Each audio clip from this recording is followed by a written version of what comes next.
میرے عزیزوں حسد آخر کیا چیز ہے؟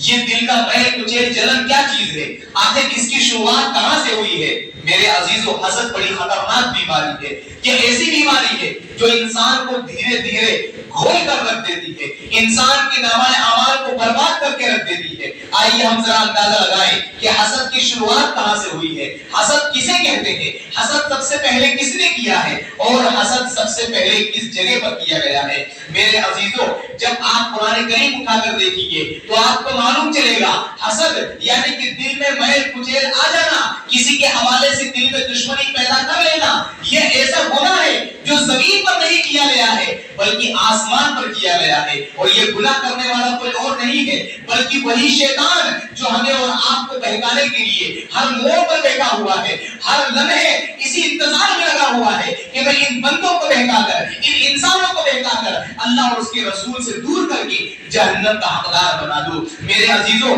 جب قرآن کریم اٹھا کر دیکھیں گے تو آپ کو اندازہ ہو جائے گا کہ سب سے پہلے حسد کا جو شکار ہوا ہے, سب سے پہلے جلن کا جو شکار ہوا ہے وہ ابلیس ہوا ہے. اور ابلیس نے کس سے حسد کیا تھا؟ کیا اللہ تعالیٰ سے حسد کیا تھا؟ کیا فرشتوں سے حسد کیا تھا؟ نہیں, بلکہ قرآن کریم اٹھا کر دیکھیں گے تو آپ کو معلوم چلے گا ابلیس نے جو حسد کیا ہے وہ حضرت آدم علیہ السلام سے حسد کیا ہے. حضرت آدم علیہ السلام جو دنیا کے سب سے پہلے انسان ہے اور دنیا کے سب سے پہلے نبی ہے, وہ حضرت آدم علیہ السلام جب اللہ تبارک و تعالیٰ نے ابلیس کو اور فرشتوں کو سجدہ کرنے کا حکم دیا تو تمام فرشتوں نے اللہ تبارک و تعالیٰ کی اطاعت و فرما برداری کر کے سجدہ ریز ہو گئے. حضرت آدم علیہ السلام کو سجدہ کیا, وہ در حقیقت اللہ تبارک و تعالیٰ ہی کی فرما برداری ہو رہی تھی. لیکن میرے عزیزوں ابلیس کے دل میں حسد پیدا ہو گیا کہ یہ تو مٹی سے پیدا کیا گیا ہے, یہ تو مٹی سے جو ہے پیدا کیا گیا ہے اور میں آگ سے پیدا کیا گیا ہوں, اور مٹی کی کیفیت ہوتی ہے نیچے آنا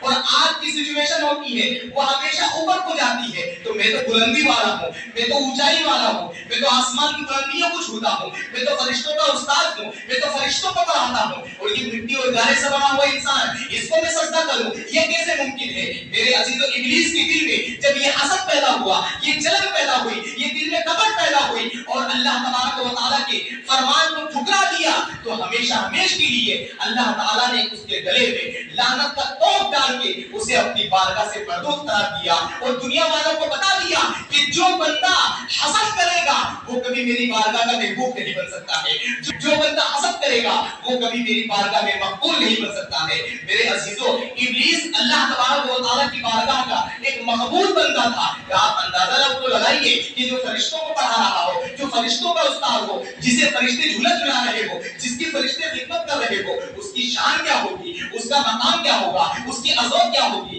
لیکن جب اللہ تبارک و تعالیٰ کی نافرمانی کر لی اور دل میں حسد پیدا کیا تو رب قدیر نے تمام فیسلٹیز ختم کر دی, تمام عیش و آرام کی چیزیں ختم کر دی. جہاں وہ فرشتوں کا استاد تھا اور آج اللہ تبارک و تعالیٰ کی نافرمانی کرنے کی بنیاد پر ہمارے ٹھوکر پر نظر آتا ہے. شیطان کو کوئی بھی بندہ اچھا نہیں کہتا ہے, شیطان کو کوئی بھی بندہ تعریف سے نام نہیں لیتا ہے. جب بھی شیطان کا ذکر آتا ہے, جب بھی ابلیس کا ذکر آتا ہے تو اس پر دنیا والے لعنت بھیجتے ہوئے نظر آتے ہیں. کوئی بھیجے یا نہ بھیجے لیکن مسلمان اس پر لعنت بھیجتے ہوئے نظر آتے ہیں, کیونکہ ابلیس اس شخص کا نام ہے کہ جس نے حضرت آدم کی گستاخی کی ہے. ابلیس اس شخص کا نام ہے جس نے اللہ تبارک و تعالیٰ کی نافرمانی کی ہے, اور ابلیس اس شخص کا نام ہے کہ جس نے ہمیشہ ہمیش کے لیے اللہ تبارک و تعالیٰ کی بارگاہ سے دوری اختیار کر لی ہے, علیحدگی اختیار کر لی. آسمانی گناہ ہے حسد, اللہ کو بدلنا جتنا خطرناک گناہ جو زمین پر نہیں کیا گیا آسمان پر کیا گیا.